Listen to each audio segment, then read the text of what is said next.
Hello and welcome to my Friday message here on YouTube. This is week 21 on the 52-week countdown to 2018. Have you noticed that the weeks are flying by faster than the days? No matter what we do or what we don't do, the future is arriving on schedule. And to ensure that you stay on track, I put up a message here every Friday in a sincere attempt to help you make it to the finish line. Now, this week I'm going to talk to you about a special category of people called the dream merchants. Now, why do I call them special?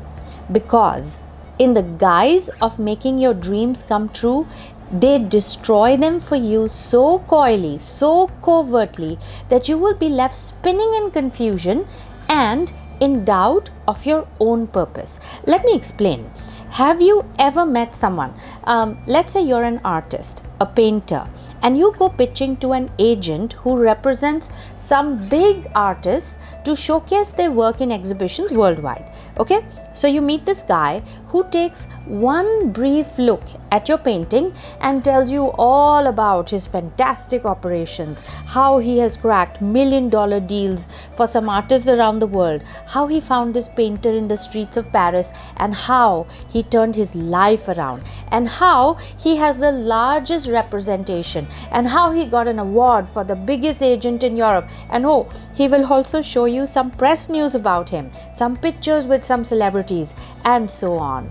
And while he's talking the big talk, you are tracking with him, creating your own dream in alignment with this person, because he's telling you everything that you want. He's showing you a picture that he is the merchant who can trade your talent for your dreams, and you're so excited in the meeting. He will actually also give you assurance that he will look at your work which you have placed at his table and get back to you with a plan. Your work is right there at his table, but he will tell you that he will look at it and sit and plan your future with you later. Have you ever met somebody like that? These are dream merchants. They have a knack of finding their way toward people who are talented and people who have dreams. If you're an artist, you are most susceptible to them. Actually, even if you're a corporate executive, you are susceptible to them. These are the big clients you meet who show you exactly what you want to see, who tell you exactly what you want to hear. If you are there to collaborate for a deal, he will tell you all about the magical deals he made with other people. He will talk about the massive profits, the massive returns, on how with his expertise other people made millions. He will even show you some messages of gratitude from people. He will make you read some press coverage about him. He will even sometimes have a sidekick, that person sitting idly by his side who will join in and tell you some more success stories, where you will sit in awe as though you are privileged to be in this person's company. And then what happens to you after you walk out of the door? Oh my God, you go to the nearest temple and break a coconut, praising the Lord that He listened and He answered your prayers. You call your best friend and tell him all about this fateful destiny and how your future will never be the same again. You go home and give that same hope to your parents, telling them that their son is finally going to be on a worldwide platform. You start to believe in yourself. You feel good about yourself. And all of this is going to be broken with a big bang within 48 hours when you no longer hear from this person. Because while they show you a rosy picture of the future, once you leave, you don't hear from them ever again.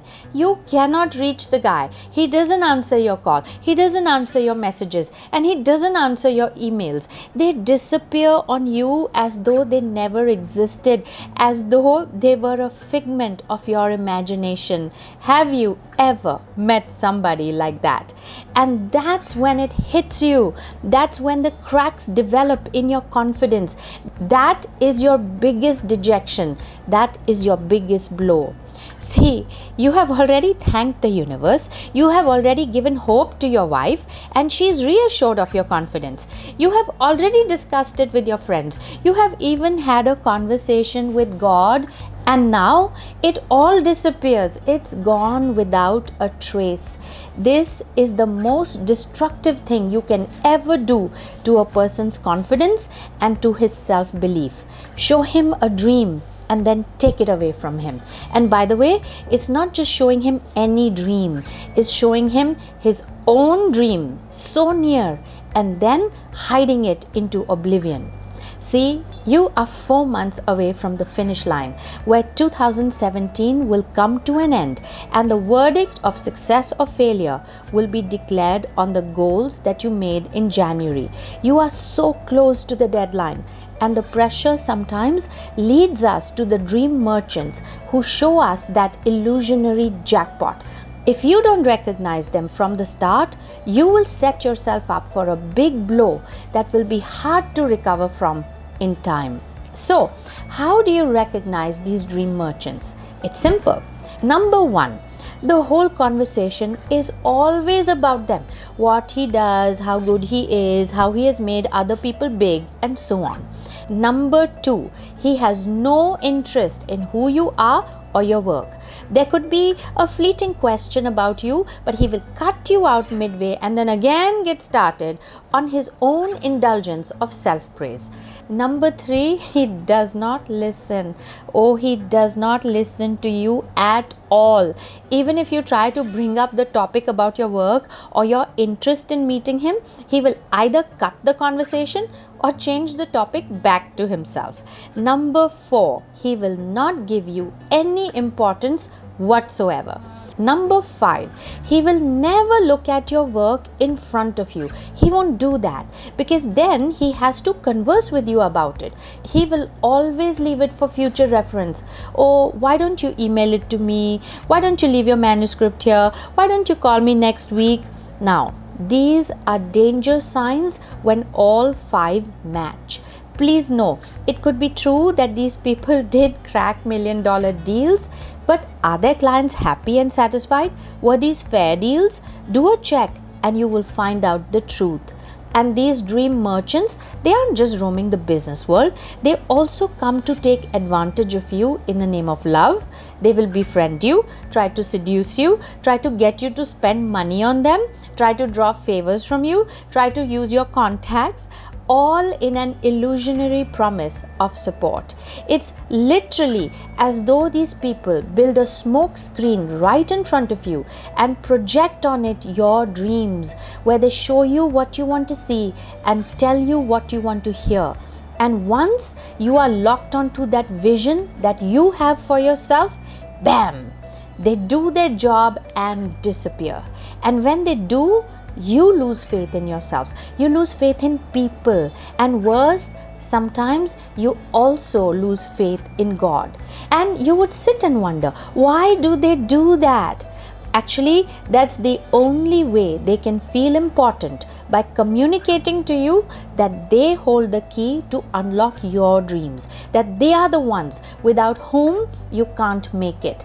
It's almost a delusionary attempt at hollow importance, where they have no real talent themselves, where they build their life on trading yours. Now, all is not bad. Let me also tell you about the good people, the dream makers. These are people who will give you a leg up. These are the people, when they collaborate and align with you, man, you will not only achieve your dreams, you will also reach another level, a higher level of fulfillment. These are the dream makers. I'm sure you have met these too. And if you have met the dream merchants before, you may discount these dream makers. So it's important for you to recognize them also. How do you recognize them? Number one, they are the last people to talk about themselves. In fact, you can't even get them to talk about themselves. They are the people who believe that their work and contribution should do the talking. While you're telling them how much you admire them, they just brush it off as hard work and teamwork. Number two, Oh, they are so deeply and genuinely interested in you. They want to know everything about you, who you are, what you do. They are interested in your work. They are eager to see and to understand. They will upfront tell you to present your work and will drill you with questions. They are super curious about your presentation.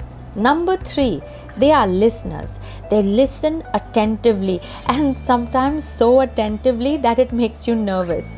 They remember what you say, they calculate quickly, and sometimes they even give you advice. Number 4, they tell you upfront, in all honesty, what they think about your work and will make a course of future action based on that. They will either show their interest or politely excuse themselves. And when you take action on their suggestion, they respond. They have people who will respond on their behalf and direct the course of action. They don't shut off on you. These are the dream makers. They will not point toward a rosy picture, but their focus will be on the work needed to get there. They will prepare you for the fight and they will warn you about the pitfalls. They will encourage you all the way. These are the dream makers. You see, sometimes we are in a tight spot when the weeks and hours are ticking like a time bomb. That's when we mistake the dream merchants to be the dream makers and we kill our spirit in that misunderstanding. You cannot afford that at this critical point in the game. You have come so far and there is way too much at stake. Some of you have been consistent since 8 months on this program, the creators of the Future Workshop. And it is my duty to throw some caution your way, to keep your eyes open and your morale protected to carry you forward to the finish line. Oh my God, that was intense. I really hope this helps. I am 1000% committed to helping you make it to the goals you have set for yourself. And if you want to keep the connection going until next Friday, get my books. You will love the stories. They are all inspirational. And do leave your comments below. I would love to hear from you. And hey, if you have liked this audio, do like it and share it with your friends. And you can also subscribe to my channel so you can be updated when I put up new posts. So until next Friday, oh dear ones, I love you and I'm rooting for you.